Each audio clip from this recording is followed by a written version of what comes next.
Baik, Assalamualaikum warahmatullahi wabarakatuh. Perkenalkan, nama saya Rizky Fauzan Nasrullah dari kelas SI 4206 dengan NIM 12021842220. Di sini saya akan mereview paper yaitu mengenai judul prediksi kesehatan pasien COVID-19 menggunakan dorongan algoritma Random Forest.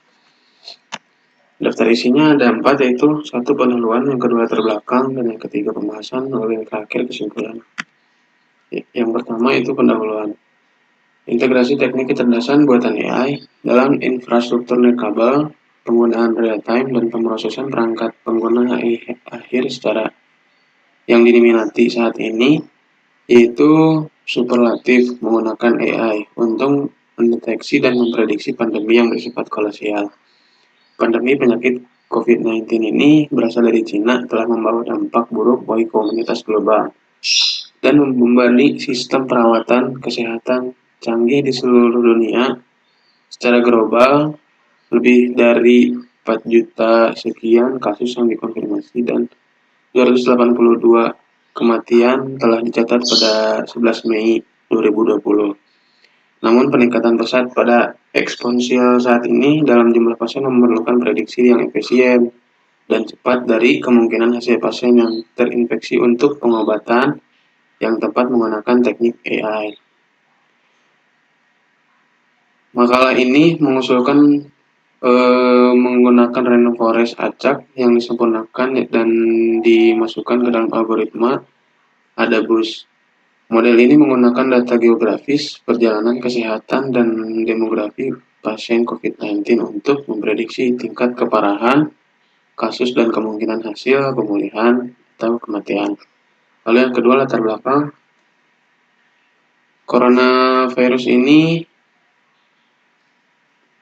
diasis pada 2019 adalah virus dari keluarga virus corona dan sumber wabah penyakit pernapasan di seluruh dunia berasal dari Wuhan, China. Makalah ini bertujuan untuk mengisi kekosongan sistem perawatan kesehatan tradisional menggunakan algoritma pembelajaran machine learning untuk secara bersamaan memproses data perawatan kesehatan perjalanan bersama dengan parameter lain dari pasien COVID-19 di Wuhan untuk memprediksi hasil yang paling mungkin dari seorang pasien. Berdasarkan gejala riwayat perjalanan keterlambatan, pelaporan kasus, dan mengidentifikasi pola data dari pasien sebelumnya. Yang ketiga, pembahasannya yang pertama ada pemrosesan data perawatan kesehatan dan perjalanan menggunakan mengenai tradisional sistem dalam algoritma untuk menganalisis orang yang terinfeksi COVID. Yang kedua, penulisan ini membandingkan beberapa algoritma tersedia untuk memproses data pasien dan mengidentifikasi didorong menggunakan random forest sebagai metode terbaik untuk memproses data. Dan yang terakhir, menghilangkan kebutuhan untuk membandingkan kembali algoritma yang ada untuk memproses data pasien COVID-19. Lalu yang pertama, ini di mana ada tabel deskripsi yang sebelumnya setelah digunakan, namun saat ini tidak kembali digunakan karena ini masih bersifat tradisional.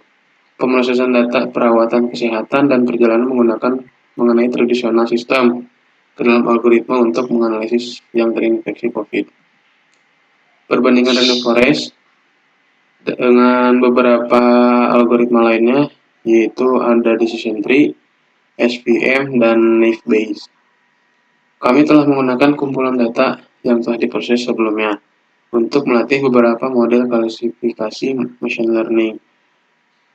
Model yang termasuk dalam penelitian ini, decision tree, SVM, serta NB ini dibandingkan dengan random forest karena dataset yang kami gunakan menjadi dataset yang tidak seimbang. Kami menggunakan skor F1 sebagai metrik utama untuk perbandingan. Angka 3 dan 6 menunjukkan kinerja model untuk semua model yang disebutkan di atas.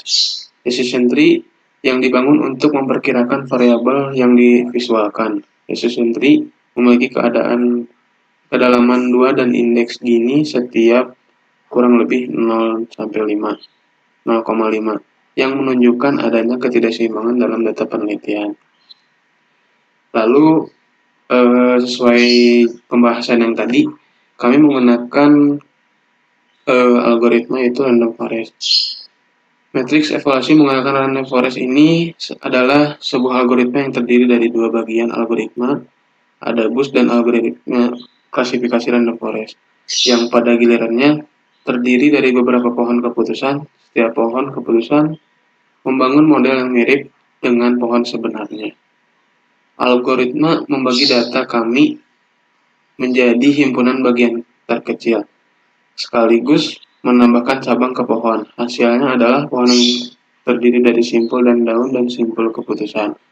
Sebuah simpul keputusan memiliki dua atau lebih cabang yang memiliki nilai setiap fitur, yaitu seperti usia, gejala, dan lain-lain, yang diuji, dan simpul daun menyimpan nilai hasil pada kondisi prospektif pasien atau nilai target. Berikut adalah evaluasi yang menggunakan boosted random forest. Begitu hasilnya pun berbeda dengan yang sebelumnya. Ketika menggunakan random forest ini lebih efektif dan lebih akurat. Ini ada beberapa decision tree yang setelah dijadikan decision tree ini menjadi kesimpulan seperti ini. Kami telah mengurangi ke dalam pohon menjadi 2 dan meningkatkan jumlah pendugaan decision tree ke dalam random forest menjadi 100. Ini mencegah varian yang tertinggi dalam model dan memberikan prediksi yang akurat. Kesimpulannya, penerapan artificial intelligence sangat penting untuk mengolah data pasien untuk strategi pengobatan yang efisien. Dalam makalah ini, kami mempresentasikan model yang mengimplementasikan algoritma random forest yang didorong oleh algoritma AdaBoost dengan skor FI yaitu 0,86. Pada dataset pasien COVID-19, kami telah menemukan bahwa algoritma random forest memberikan prediksi yang akurat, bahkan pada pengumpulan data yang tidak seimbang. Data yang dianalisis dalam penelitian ini mengungkapkan bahwa tingkat kematian lebih tinggi di antara penduduk asli Wuhan dibandingkan dengan non-pribumi. Mayoritas pasien yang terkena berusia antara 20 dan 70.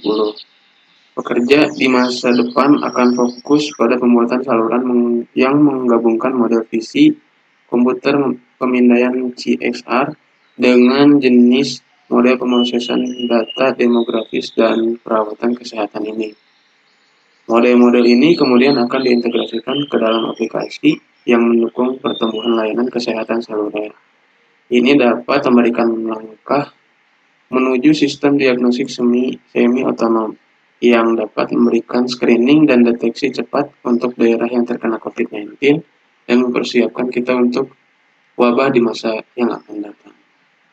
Mungkin cukup sekian yang dapat kami sampaikan. Kurang lebihnya mohon dimaafkan. Wassalamualaikum warahmatullahi wabarakatuh. Terima kasih.